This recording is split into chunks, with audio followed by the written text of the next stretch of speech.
Welcome to another one of my just-in-time endodontic educational episodes. Hi, I'm Cliff Ruddle, and I'm really happy to be with you today. Thank you for joining me so we can learn more about endodontics together. My assignment today is to talk about canal preparation. Specifically, I'm going to focus on glide path management and shaping canals. Well-shaped canals promote three-dimensional cleaning and filling root canal systems. Speaking of glide path management and shaping canals, let's radiographically evaluate this maxillary second bicuspid for endodontic treatment. From a restorative standpoint, note the recurrent decay and that the clinical crown has been extensively prepared. Endodontically, note the pulp chamber has receded below the crest of bone and that the root is dilacerated in its apical one-third. Experienced clinicians appreciate that canals are virtually always more curved than the roots that hold them. I have found that endodontic performance improves dramatically when we use the strategy, start with the end in mind. This means try to visualize the post-treatment result on the pre-treatment film. If we're going to carry out with this concept, then we need a treatment plan, a mechanical strategy, and we should be utilizing the best and most proven instruments available in the marketplace today. I know that might be subjective, but let me just say this. I have practiced for 40 years, I have taught for 37 years, and I come before thousands and thousands of dentists like you on an annual basis. I can tell you that what we'll talk about today will make a major difference in your clinical practice. Although I've described canal preparation many times, in many different ways, over many years, based on the level of endodontic development in any given era, today I will describe what I believe to be the best and most proven way to prepare canals using continuous rotation. Let's get started. Today's episode on canal preparation will be conducted on this maxillary animated molar. The reason we're going to use an animated molar is so we can be very clear and visually see a lot of the work that's done inside the canal regarding dental debris, mud, how the shaping progresses, right on down to the final preparation. When you look at the maxillary molar tooth, it's nice to recall that it's the most frequently researched tooth in the mouth. It's the largest tooth by volume, but sadly or regrettably, it's probably the most misunderstood tooth in the mouth, and it's led to a lot of misunderstandings during endodontic treatment. Probably it's related to the anatomy of this tooth. Today's assignment is going to focus on the distal buccal. Notice the distal buccal root is deceptively simple if you look at the root itself. But if you begin to zone in on the system that moves down through that root, you can see there's multiplanar curvature, and the canal makes an abrupt recurvature towards the distal, and the portal of exit is actually on the distal aspect of the distal buccal root. Of course, when you look down on this tooth, you're starting to be able to see where you're going to cut your outline pattern, because access is everything in good endodontics. In fact, the access pattern should include the orifices. The size of the access cavity isn't a school of thought. It's not a personal philosophy. The size of the access cavity is dictated by the orifices on the pulpal floor. The walls then should diverge from the pulpal floor out to the occlusal table. It's important to finish the accesses, and a good indicator for finished accesses is the axial walls are flared, flattened, and finished. Well, now that you're into the tooth safely, we're now to our assignment of canal preparation. And of course, it all starts with glide path management. There's a lot of misunderstandings internationally what glide path management really means, what really is a glide path. So my multimedia team had a little fun, and we took some examples outside of the world of dentistry, and specifically outside of the world of endodontics, to show you examples in everyday life of a glide path. Here we go. Oh, you might want to fasten your seatbelt.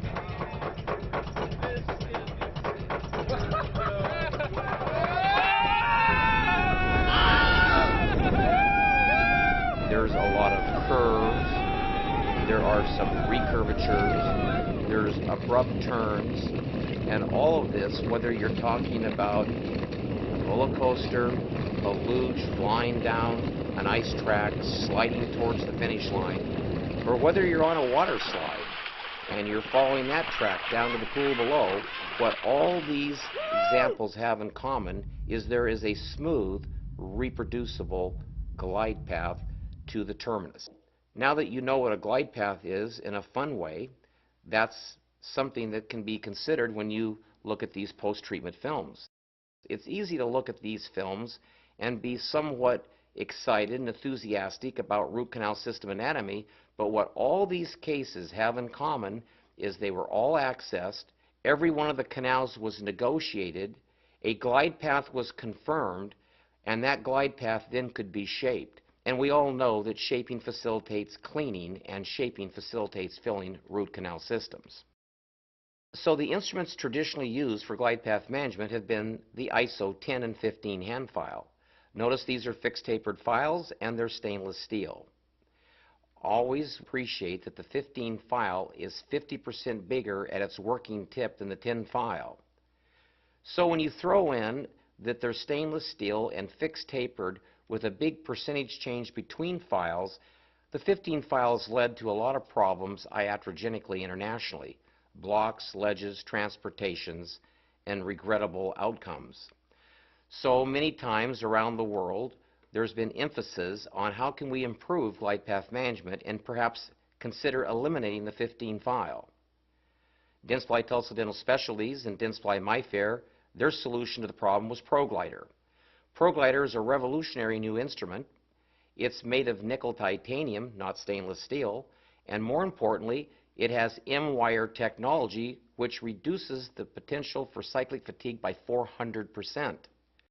If you look at the file carefully, you'll notice it's not fixed tapered, there's progressive tapers. And there are over 8 changing tapers along the active portion of the file. The file would spin then at 300 RPMs, and a torque could be anywhere from 400 to 520 gram-centimeters based on the motor you have. Well, now that we know a little bit about the file, back to our 10 and our 15 file, you can begin to see the geometries, the cross-sectional geometries of these various instruments every 4 millimeters up the active portion. It's kind of fun to compare the ProGlider with the white 15 hand file. Notice that the ProGlider is virtually the same in the front end, but notice how different the cross-sectional geometries get as we move to D8, D12, and D16. What I'm saying is one ProGlider can make a significantly bigger pathway than a single 15 file. So the new proposal for Cliff Ruddle and what I'm teaching is glide path management just got a lot better because we can use the 10 file to catheterize and secure the canal, then we can expand that slide path with one single ProGlider file. So back to our distal buccal root, we've talked a little bit about what the glide path is and what the tools are. The next thing to talk about is, do we take the files to length immediately, or would it be wise to work perhaps 2/3 of the canal, get pre-enlargement done, so we have improved access to the canal's apical 1/3. In general, in shorter canals, wider canals, and straighter canals, we have permission to take our small size hand file to length immediately. But oftentimes in longer, more narrow, and more curved canals, it's wise to not try to negotiate the full length of the canal at one time. You can see that many colleagues do, in fact, use a viscous chelator like Glide, ProLube, or RC Prep. They tediously work the 10 file. Oftentimes it won't go, so they'll drop to an 8. And triumphantly, they'll even go to the 06 to get to length, and they feel quite good about this. Many times when we do this, we need to appreciate a lot of things are happening beyond you were able to negotiate the canal. Notice the rate of taper of the file is more or less the rate of taper of the canal. There's virtually no irrigant in this system. Further, the file is going to generate debris, and that debris frequently gets pushed into the lateral anatomy. Finally, these canals are being instrumented by stainless steel files, and we have to wonder, can we really pre-curve a file and pass it through a canal where there's canyons of restrictive dentin? So I think if you look at these two images side by side, you can see the breakthrough. The breakthrough, which I described and started teaching more or less in the late 70s, was to pre-enlarge a canal. Pre-enlarging a canal is similar to a restorative dentist reducing the occlusion, reducing the tooth, buckle the lingual, and placing the margins on a clinical crown last. Notice with pre-enlargement, the file is free in its upper 2/3, and when you feel handle pressure, it's relaying to the file engaging dentin towards its terminal extent. There are many advantages to pre-enlargement, and I've written extensively about this, and you're welcome to go to my website or this textbook to learn more about it. If we pre-enlarge a canal, we have a lot more apical 1/3 control with our hand files. The irrigan in a pre-enlarged canal is there in sufficient volume that it can penetrate, circulate, and begin cleaning into the uninstrumental portions of the root canal space. Clearly, plenty of research has shown that a pre-enlarged canal decreases postoperative pain because there's less likelihood of pushing debris inadvertently periapically. Finally, when we have a pre-enlarged canal, its apical 1/3 can usually accept a larger instrument. This improves radiographic control. This also enhances the accuracy and reliability of all apex locators. So what is the secret to pre-enlargement? In a sequential glide path, we fill the chamber with a viscous chelator. There are 3 advantages of a viscous chelator. A viscous chelator gives us a superior lubricant. It emulsifies tissue by preventing the readherence of collagenous vital tissue. And finally, the debris that's being generated is more effectively held in suspension. So, viscous chelators are examples would be ProLube, Glide, or RC Prep. Anytime Ruddle's going into any part of a canal where I've never been before, I need forgiveness and I need the viscous chelator. The tin file now can be used to explore and discover and to negotiate a portion of the canal. Even in longer, narrower, and more curved canals, we can usually carry a tin file about 2/3 of the overall expected working length of that canal. Once we have the tin file up about 2/3 of the way, let's move the file in and out in little short amplitude strokes to verify that we have a glide path in preparation for mechanical canal preparation. Any part of the canal that is secured, and I repeat, any part of the canal that is deemed secure clinically can be shaped. Shaping is always done in a bath of full strength sodium hypochlorite. One single shaping file, as we'll shortly see, can pre-enlarge, remove coronal interferences, remove triangles of dentin, and expand the shape almost optimally in the upper 2/3. With the upper 2/3 optimally shaped, we're free to go back to our viscous chelator because, again, we're going to place a file into that part of the canal we've never been before. So the viscous chelator will give us lubrication, emulsification, and it'll keep the debris in suspension. It is at this time when your rubber stop reaches your selected reference point, you can be thinking about working length, either using conventional films, digital radiography, or apex locators.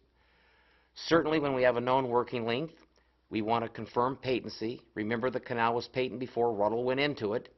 And then, of course, if we're going to use mechanical instruments, which is the whole concept here in modern endodontics, we need to have a sliding path that can accept the tin file in a smooth and reproducible way. Once we have a smooth, reproducible glide path to the terminus, we can shape a little region of 3, 4, 5 millimeters and blend the deep shape up into the body of the previously prepared canal. We'll talk in a little bit about apical diameter and the apical taper. I'll only say this at this point. ProTaper is perhaps one of the only files in the world in full rotation that gives you the 7, 8, and 9% deep shapes that allow irrigant to actually circulate into the uninstrumental portions of the root canal space. Well, we're in the tooth. You know what a glide path is. We've talked about the armentarium, and we've even talked about the sequential glide path. We can dispense your favorite viscous chelator. I use ProLube. And go ahead and fill the pulp chamber up virtually full. Now you can use a tin file, and a pre-curved tin file can be inserted, and it will carry viscous chelator by surface tension on the cutting flutes. The instrument is introduced into the canal, and in this case, the entry angle into the pulp chamber is quite abrupt, so a little gentle back and forth reciprocation on the handle will pull the file down into the canal. When we reciprocate the handle, it feeds the file progressively deeper into the canal. When the handle is snug, pull. Each feeded in pull is a cutting cycle, and after every few cutting cycles, move the instrument up and down vertically in little short 1 millimeter amplitude strokes. What this serves to do is carry more viscous chelator into the canal. Further, it keeps debris more effectively in suspension, and each little back and forth stroke serves to refine, smooth, and expand the glide path. Continue reciprocating the handle. That'll gently draw the file progressively deeper into the canal. And what I want to really point out is we really don't want to over manipulate the handle. Just little gentle back and forth motions. When the handle is snug, pull, and that's another cutting cycle. When you're about 2/3 of the way up the root, what we can notice is that we could go to an 08, we could go to an 06, but that's not the objective in a sequential glide path strategy. Now move the file in little short amplitude strokes and begin to check to see if you in fact have a smooth reproducible glide path in this region of the canal. If you can confirm that, the canal is deemed secured and this is an opening for rotary instrumentation. Irrigate with sodium hypochlorite, remove all your viscous chelator, never spin a file at 300 RPMs in a canal loaded with viscous chelator. The ProGlider is allowed to float, follow, and run into the canal. Literally, 2, 3, 4 seconds, you will reach the level where the tin file was, and you've expanded the shape considerably at this moment of treatment. Notice, however, there's still an awkward triangle of dentin. Notice the canal is still badly underprepared, but we have a glide path. That's what we're talking about, having a slide path to accommodate passively and safely mechanical shaping files. Now that we have got a glide path, let's digress for a moment and talk about the files that we'll use for shaping this canal. I'm going to show you the ProTaper system. ProTaper came to market in 2001, and at this moment it is the most utilized system in the world. So this is what Ruddle is using because it has the most success of any file ever made. There are 3 shaping files, and you can see that there are 3 finishing files, and appreciate that there's actually an F4 and an F5, but we're showing you today what is typically generally most utilized. Notice specifically the last line, variable tapers. This is the first system in the world to introduce progressive tapers over the active portion of a single file. ProTaper runs at 300 RPMs and 520 gram centimeters. I want to point this out because there's a lot of disagreement on this, but if you look at the peer-reviewed journals, there are plenty of scientific articles that show that progressively tapered files should be run at high torque. It is dangerous to change the torque from one ProTaper instrument to the next. In fact, if you want to increase your breakage, change your torque. So maximum torque for all ProTaper files ensures maximum safety. Let's look at the shapers. The shapers have a convex triangular cross section, and there's 3 of them, but notice one is quite short. The file on the left, Shaper X, is only 19 millimeters long, and it's the industry leader for pre-enlarging canals. It can't possibly reach the apical foramen of most canals, so that's why we have 2 other shapers that are used to reach length, and that's the purple and the white. Let's look at SX to appreciate a little bit more. Shaper X, or the auxiliary file, is 19 millimeters in its overall length. If you divide the file into thirds, you will notice that the middle 1/3 of the file is actually the part of the file that's designed to cut. The apical 1/3 of this instrument is not designed to engage and do heavy work. Simply, it is the steering wheel on the nickel titanium file that guides the instrument through curvatures. So we don't want to cut in the apical 1/3. We want to look at our file clinically as we use it to make sure debris is piling up in the middle 1/3, and we rarely go more than about 2/3 down any given canal. Fortuitously, for you old-time Gates Glidden lovers, we have 4 GGs, a GG 1, 2, 3, 4 at D6, 7, 8, and 9, and you can read those cross-sectional geometries. So we have a way to rapidly pre-enlarge canals using Shaper X. Well, let's quickly look at the finishers. The finishers, there's 5 instruments total, but 3 that are most frequently used. And again, as you would imagine, the color identification on the band, yellow, red, and blue, corresponds to a tip of 20, 25, and 30. The tapers are 7, 8, and 9% respectively, but please understand the tapers of 7, 8, and 9% are limited to the apical 1/3 of the file, and behind this fixed taper we have progressively decreasing percentage tapers over the rest of the active portion. I want to come back to this one more time to make a sledgehammer point.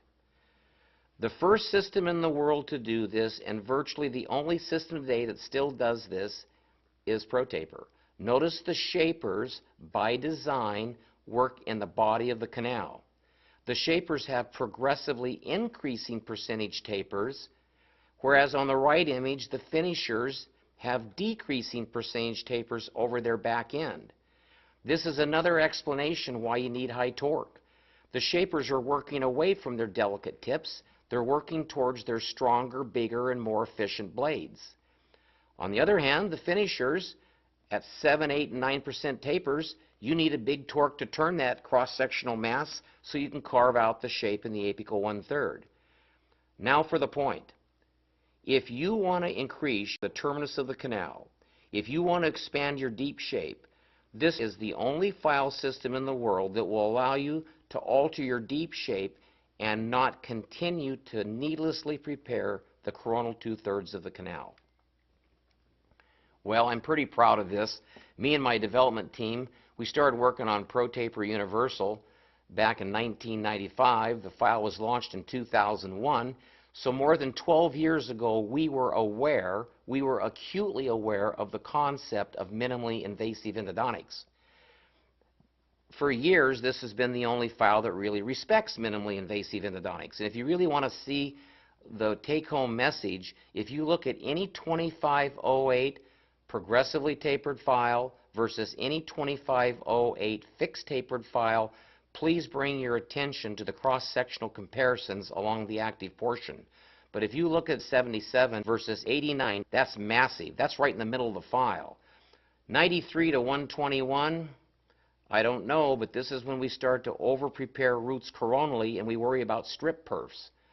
Compare 105 to 153, you can begin to see that ProTaper with its progressive tapers brings something to the party called minimally invasive endodontics. Well, ProTaper just got a lot better. In 2014, metallurgy kicked in, and through heating and cooling cycles, engineers could find the optimal phase transition between martensite and austenite. And what this means is we have gotten an instrument now that is unbelievably flexible, and the greater resistance to cyclic fatigue is over 2 times the existing ProTaper regular NiTi version. Flexibility is what allows instruments to feed through the glide path. Flexibility is what's necessary to do multiplanar curvature. And of course, when instruments are spinning around curves, we definitely want to improve the resistance to cyclic fatigue. ProTaper Gold does precisely this. So back to the tooth that we've been working on where we had the glide path. With a chamber full of sodium hypochlorite, let's go in with SX. The take-home message is Shaper X is a big brush. I want you to plant that instrument on the outer wall away from furcal danger and brush out on the outstroke, and in 1 or 2 passes you can pre-enlarge virtually any canal. This is done very, very quickly. It's done safely because we had a glide path. Well, after you take out an instrument that has 19% taper and has 4 Gates Glidden equivalents at D6, 7, and 8, and 9, you can imagine there's significant debris inside the pulp chamber and the canal itself. So go ahead and irrigate after every rotary file. In fact, endodontic religion is, after you remove any given rotary file, always irrigate, recapitulate with a tin file, and re-irrigate. The tin file breaks up debris and moves it into suspension so it can more effectively be liberated from the canal space. Learn to do that to keep your lateral anatomy open during the shaping exercise. Well, we've never been in the apical third, and with an upper 2/3 optimally prepared, let's aspirate out the sodium hypochlorite, and let's return by topping off the pulp chamber with a viscous chelator. Remember, the viscous chelator will be picked up on the file flutes and dragged down into the critical zone. Reciprocate the handle in very short angles back and forth. That draws the file in. When you see the rubber stop about 1 or 2 stops off your reference point, no more reciprocation, simply slide. I want you to be thinking it's baseball and slide into length. By sliding a pre-curve file to length, we have less likelihood of ripping and tearing the foramen. Schilder called this transportation, or iatrogenically relocating the foramen on the external root surface. This would be a perfect time to get a working length film or use your apex locator. Remember, a pre-enlarged canal oftentimes can accept a 15 file for working length. Well, with a known working length, let's confirm patency. The canal was patent before you started, so let's confirm it's still patent. Patency doesn't mean slide the instrument to and minutely through the foramen a couple times. Patency means sliding the file through the foramen repeatedly and deliberately until the file is loose. Now let's check the glide path. To verify the glide path, pull the file progressively out of the canal in ever-increasing amplitudes, and if the instrument can slip and slide and glide over the apical 1/3, not only do you have a glide path, you own the glide path, and in this instance, the glide path can be expanded with ProGlider. We'll want to irrigate, kick out the viscous chelator, top off with sodium hypochlorite, and let ProGlider run. Let it advance and progress towards length. If it bogs down a little bit, lift the file up. This will allow the debris to auger back up the blades of the instrument, frees up the file so it can engage, cut, and move towards length. So in 1 or more passes, you can generally carry your ProGlider to the full working length. At this point, we have a smooth and reproducible glide path that is ready for mechanical shaping procedures. This probably is the best glide path we could ever cut on planet Earth, because not only is it smooth and reproducible, but it's considerably bigger than a 15 file or any other company's multi-file dedicated glide path sequence files. Look at this anatomy. Isn't this fun? Well, let's get back to our shaping files, and obviously the first one in the series is the purple stripe. Shaper 1 has never been to length. Shaper 1 is used like a brush. I can't overemphasize brushing. I say brushing around the world, and you all nod your heads and say yes, yes. But brushing is deliberate, it's intentional, and it's purposeful, and it's done on the outer wall on the outstroke. Brushing makes lateral space and allows the bigger Eiffel Towers on S2 to reach length. The Shaper 1 and the Shaper 2 now have projected and carried a shaping wave ever deeper into the curvature. We're now ready to talk about finishing the apical 1/3. That brings us to the regressively tapered finishing files. Again, in a fresh bath of reagent, preferably 6% sodium hypochlorite, the finisher is allowed to run towards length. Notice the finishing file is not continuing to cut dentin in the body. Because of gold wire technology, perfectly snakes around that apical curvature and arrives at length. Notice the shape is now expanded and is beautifully blending in to the body of the preparation. Astute clinicians learn to look at these instruments when they pull them out of the canal. Learn to look to see where the debris is on the flutes of the instrument. When the apical flutes of any given finishing file are completely loaded, the shape is done. When the F1 came out, there was only some spotty dental mud noted on the flutes, so this would encourage the clinician to go a size bigger. That would be the red 2508. Appreciate the 2508 is just an 8% taper in its apical 3 millimeters. Dead soft metal rapidly negotiates the curve in a very safe way, and now you have a blended shape from the foramen to the orifice. Again, look at that apical part of that instrument. Appreciate if it's totally loaded. If the blades are loaded, the shape is done. Well-shaped canals can be three-dimensionally cleaned, and root canal systems that are clean can be filled in all their dimensions. A well-shaped canal is easy to fit a cone into. A medium non-standardized gutta-percha master cone will easily slide to length. You could also use a size verifier if you were using a gutta core obturation method. Either a vertical condensation method or a gutta core obturation method is the method of choice if we want to fill root canal systems.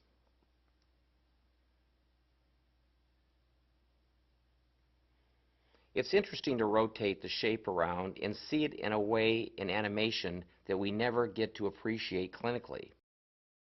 I know that some of you have CBCT and you can get more of a three-dimensional appreciation, but I've learned so much over the years from working with my multimedia team to see how these shapes really look on real teeth, with real root canal systems, with real instruments.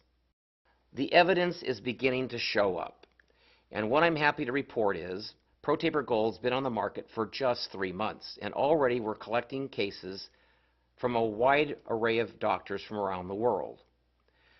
Michael Nimitz is a personal friend of mine, but if we look at the mesial systems, notice that dog leg on the MB. That's very, very impressive. And then there's 2 systems in the distal root, and you can see very deep those systems actually divide and have 2 portals of exit.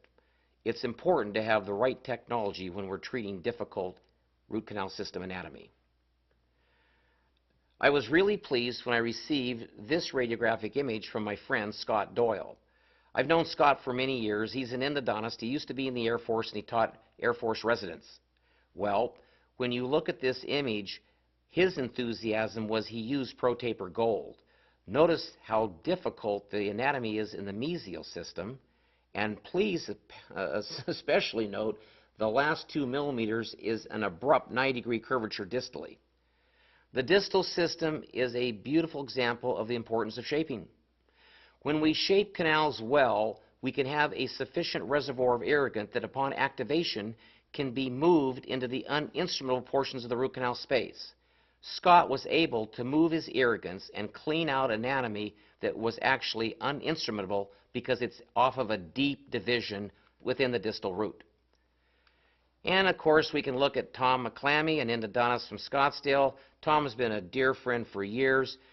He's now opening up a brand new teaching center, and I'm sure many of you will benefit in the years ahead from being educated from Tom. But look again at what ProTaper Gold can do in tough anatomy.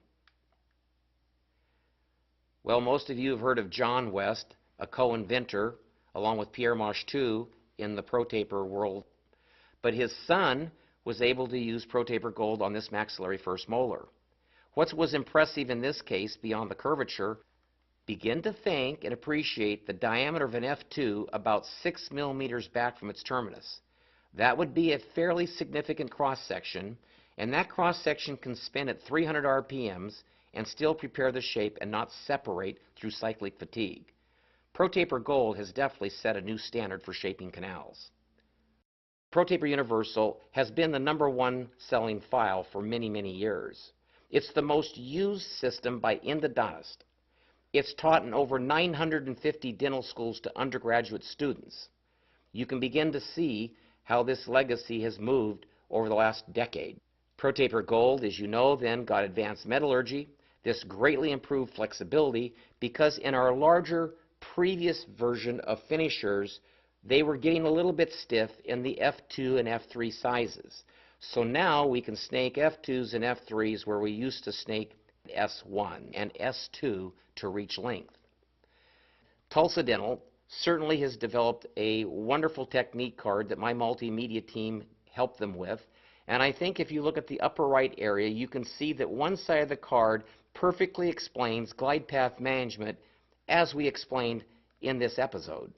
If you flip the card over, there's an emphasis now on shaping canals with rotary files, and you can see the sequence just as we've described today in the time allotted.